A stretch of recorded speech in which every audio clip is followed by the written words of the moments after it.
Welcome back to the channel, guys. Today we're working on our $300 Honda Accord we picked up. In the last video we said it needed a ball joint, some control arm bushings, and a wheel bearing. We already bought a battery and put it in it because we've been driving it around a little bit. We're going to start with the wheel bearing, see how much it fights us, and go from there.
Got the back wheel bearing in and installed. It went smoother than expected. Vince helped me out, cleaned up the rotor and the rim, as you guys seen. We're gonna jack up this front tire. We spun it around and start on the ball joint and the bushings. Alright, I got the wheel off and started looking at this. If you look, I don't know if you can see on camera, but this upper ball joint, somebody's welded it in place, which means that the tolerance here is worn out and they couldn't get it to seat properly. So we're gonna have to get a new control arm with a ball joint in it. Also, when I started unboxing the parts from the parts store, they sent me 2 rear bushings, which we need one, but I want to change the front bushing on the control arm at the same time. So there's no sense taking this apart right now until we get parts again. We'll be back with you in a minute. Alright, we're back with the right parts. Decided instead of screwing around, pressing all the bushings and piecing it all together, we went and got 2 brand new control arms. So I'll be swapping out the upper and lower control arms on this. You'll see as we go. And I'm in the car here where I'm going to try and get this sunroof closed. So I'm starting by taking the center overhead console apart and then see if I can jump the wires and get this thing closed.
Okay guys, I've come to the conclusion that the motor's pooched. I've tried jumping the wires up front and resetting the switch and everything else that I've tried.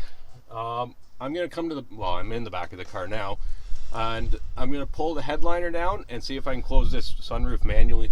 Okay, I've got the sunroof motor out of the car now. I tried to go with the manual override. This cover just comes off, but you can see somebody's already been in there and probably broken it. And so somebody's probably tried to close this sunroof once before. What I'm thinking I might try and do is weld something onto here or into here, and that way I can get a ratchet on it and see if I can get the sunroof moving, which I don't know if it's going to work or not. The next step after that would be tearing everything out, and this, I guess, the headliner and stuff, try and get it to close. But we're going to try this first. See if I can't figure out something. Alright, so you've seen me struggling and fighting, but we got both control arms back in. Everything went together fairly smooth. I got it all buttoned back up. We're going to put the brakes on. Ran out, grabbed an oil filter and a jug of oil because this needs to be changed anyways. We'll do that and then we'll get the tire on and this thing's done. Okay guys, I took a bit that we had lying around that I don't care about. I think it was a Robertson, and I've welded it on there. So now I gotta reinstall this back in and see if I can get the track moving.